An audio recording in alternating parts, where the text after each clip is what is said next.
Madame et messieurs, merci de faire confiance à la radio-télévision Goma qui vous peut vous informer. Bienvenue à suivre cette grande édition du journal. Deux filles d'une même famille sont mortes suite à l'écroulement du mur de leur maison la nuit de vendredi 18 à 19 décembre 2020 au quartier Ponzi. Nous sommes bel et bien dans la commune du Banda. Selon Elvis Mupenda, il s'agit de deux enfants dont Zawadi Mbilizi, âgé de 6 ans, et Joël Mbilizi, âgé de 4 ans, habitants de l'avenue Elila Kazaro au quartier Ponzi qui ont perdu la vie. La nouvelle est confirmée par la chef des quartiers Ponzi, Emen Simiré, qui précise que le drame a eu lieu pendant qu'il pleuvait. Selon Emen Simiré, à Bouendoua, alors qu'il pleuvait sur toute l'étendue de la ville de Bukavu, deux fillettes dont l'une âgée de 6 ans et l'autre de 4 ans sont mortes. Elles ont été surprises par l'écroulement d'un mur de leur maison. La ville de Bukavu comporte généralement plusieurs cas d'incidents pareils, dus souvent aux constructions anarchiques sur des collines. La société civile dans sa diversité ne cesse de condamner ces cas et appelle à la délocalisation des personnes qui ont érigé leur maison sur des sites impropres jugés à la construction. Et puis, le gardien du temple dénonce l'acharnement contre Olive Lembe Kabila de la part de Jean Chrysostome Kidjana, évoque un conflit de Jean Chrysostome Kidjana contre l'ex-première dame Olive Lembe Kabila. Suivez justement Vantali dans cet élément de reportage. Les gardiens du temple, une structure du PPRD Sud Kivu, part des constants selon lesquels cette structure citoyenne s'est résiliée au dernier jour du remésurage de Mobero, mais aussi en suivant les procès en cours qui se tiennent dans cette entité. Bernard Zagabe et tant d'autres gardiens du temple disent ne pas comprendre les mots du président de la NDC, se réjouissant de la citation en comparution de Olive Lembe, pourtant non concerné par ces dossiers. Nous avons suivi M. Jean Chrysostome Kidjana dire qu'il est devenu l'homme le plus heureux parce que désormais, maman Olive Lembe va comparaître devant les cours de tribunal. Écoutez, Jean Chrysostome doit savoir que maman Olive Lembe a dépassé le niveau d'une personnalité physique. Elle est devenue une personnalité parce qu'il y a des gens qui croient en ses œuvres. Quand quelqu'un se donne le kilo de dire qu'il est devenu l'homme le plus heureux, nous voulons que l'opinion puisse savoir que désormais, le plus grand combat des gens Chrysostome Kidjana sur le malheur de la famille Kabila. Il ne cherche pas à améliorer, il ne cherche pas à sauvegarder, ni à défendre l'intérêt de la population. C'est là de quelque chose d'acceptable. Il y a eu beaucoup d'habits, beaucoup d'assassinats. Nous avons retrouvé beaucoup de gens morts à Bukavu. Pourquoi Kidjana ne se prononce jamais? Il n'y a que la famille Kabila qui paie mieux, qu'il faut à tout prix revenir parler du n'importe quoi. Les gars... Bernard Zagabe met en garde tous ceux qui s'attaquent à Olive Lembe. Le gardien du temple revient encore une fois pour mettre en garde Jean Chrysostome Kidjana dans cette histoire. Nous pensons que l'auteur du crime doit subir la rigueur de la loi. Maman Olive Lembe, en quoi elle doit venir dans une histoire de gens qui sont en train de se chamailler, de se battre, jusqu'à ce que quelqu'un est mort? Ces derniers promettent de maintenir d'autres actions une fois le nom de Olive Lembe sera cité, abusivement dans pareilles circonstances.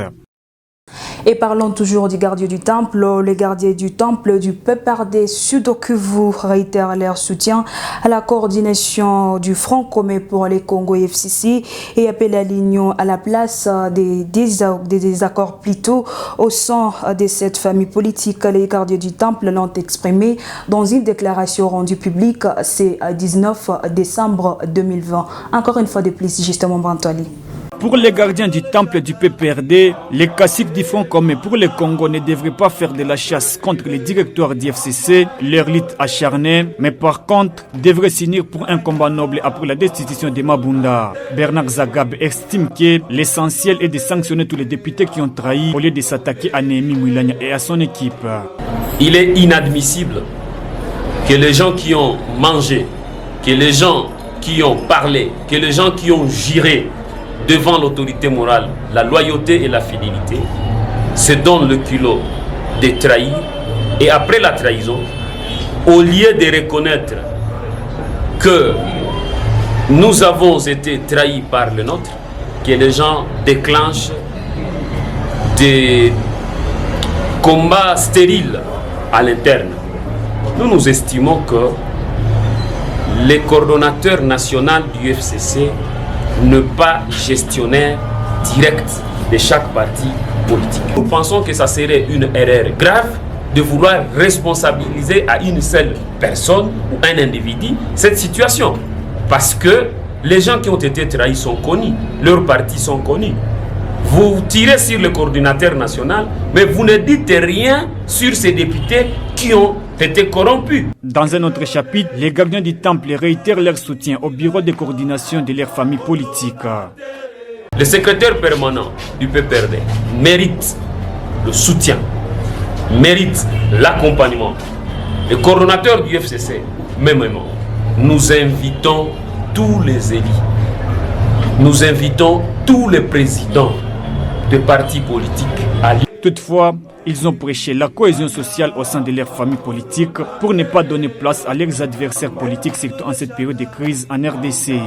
L'organisation Congo Hope Initiative vient de mettre en place un nouveau programme intitulé Sourire pour redonner de l'espoir aux femmes vulnérables de la République démocratique du Congo. Ce nouveau-né dans le secteur de l'entrepreneuriat s'exécutera par l'apprentissage de la coupe et couture pour subvenir à leurs besoins et contribuer à leur autonomisation. Suivez cet élément de reportage signé Eric Chocolat. À en croire Colette Salima, la mise en place du programme Sourire résulte d'un constat amer dressé par son organisation par rapport à la situation déplorable que traversent certaines femmes, ainsi que plus d'un enfant en situation de rupture familiale, mais aussi que d'autres utilisés abusivement dans des carrières miniers au Sud Kivu. La formation est ouverte aux jeunes filles et femmes vulnérables, grandies dans des conditions déplorables et âgées de moins de 25 ans, fait savoir la coordinatrice de Congo Hope Initiative, Colette Salima. Et ce programme Un Sourire, c'est un programme qui permet aux femmes vulnérables d'apprendre la coupe et couture pour que dans l'avenir, elles soient en mesure de se prendre en charge, de subvenir à leurs besoins et même aux besoins de leurs enfants pour celles qui ont des enfants à prendre en charge. Pour accéder à la formation, il suffit d'être une jeune fille ou femme vulnérable. Pour les filles, nous prenons les filles mères, les filles orphelines, les filles... des filles qui sont nées des Onusiens et qui ne connaissent pas leur paternité et tout. Nous avons aussi ces femmes veuves. La situation des enfants, la situation des jeunes et même de la femme est loin d'être une bonne situation. Alors Congo Hope Initiative s'est dit, on peut quand même faire quelque chose. J'appelle à toutes les organisations qui sont au Sud Kivu, touchées par la situation des enfants et particulièrement celle des femmes vulnérables, de nous apporter leur soutien. Notez que dans l'avenir, CHI compte créer un centre pour donner à ces femmes et filles vulnérables les moyens pour qu'ils aient un avenir bien tracé devant eux. Était présent à cette conférence le représentant du ministre provincial de la Santé et autres membres du CHI. Et parlons à présent de l'assainissement. Les habitants de Bagira promettent faire de l'assainissement leur cheval de bataille dans leur entité en s'impliquant dans la recherche des solutions palliatives aux problèmes majeurs pour un environnement meilleur et sain. Ces habitants ont mis ce vœu au cours des travaux communément appelés Salongo effectués ce 19 décembre 2020 à Bagira. Suivez. Piochon, Hou et Béchamin, les habitants et cantonniers de la commune de Bagira étaient tous motivés pour l'évacuation et la gestion des déchets et ordures dans leur milieu de vie. Pour eux, ils n'ont qu'une seule volonté, redonner à Bagira son image datant. Autour de leur bourgmestre, des jeunes ont assaini plusieurs milliers notamment, dès l'entrée de l'Institut Bwindi jusqu'à l'Institut de Bagira et tant d'autres. Pour passer à Benguehia, bourgmestre de la commune de Bagira, le développement ne vient jamais de l'extérieur, d'où cette mobilisation pour ainsi améliorer les conditions de vie dans son entité. La route était menacée parce qu'à côté, à gauche ici, le canal ici était déjà touché. Et quand il pleuvait, les eaux se déversaient sur la chaussée et la chaussée s'est dégradée du jour au jour. Alors on a essayé de mobiliser tout le monde, tous les habitants, et particulièrement les riverains de la route en question, pour qu'ensemble nous puissions venir curer ce caniveau qui était déjà bouché à cause de beaucoup de déchets qui étaient dedans. Le message est le seul selon lequel le développement ne vient jamais de l'extérieur.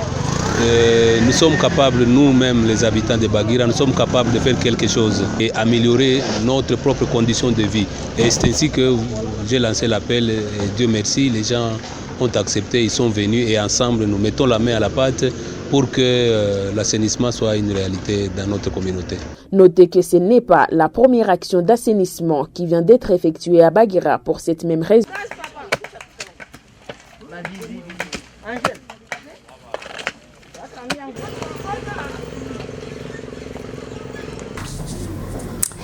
Et c'est communiqué avant de boucler cette grande édition du journal.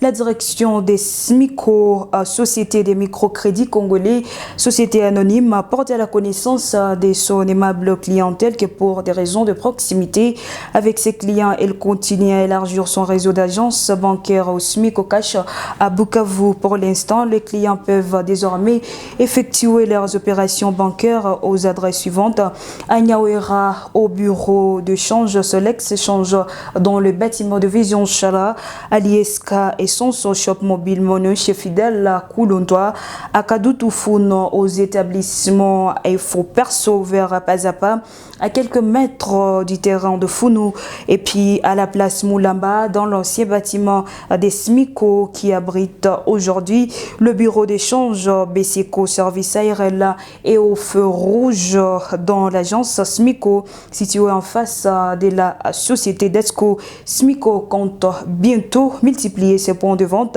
au SMICO Cash partout dans la ville de Bukavu et sera représenté dans toutes les communes de la ville. Pour rappel, l'ouverture des comptes et les opérations de dépôt et retrait sont gratuites, que ce soit dans l'agence SMICO ou chez l'agence bancaire SMICO Cash. SMICO réussir ensemble, et c'est la société SMICO qui signe à présent à communiquer.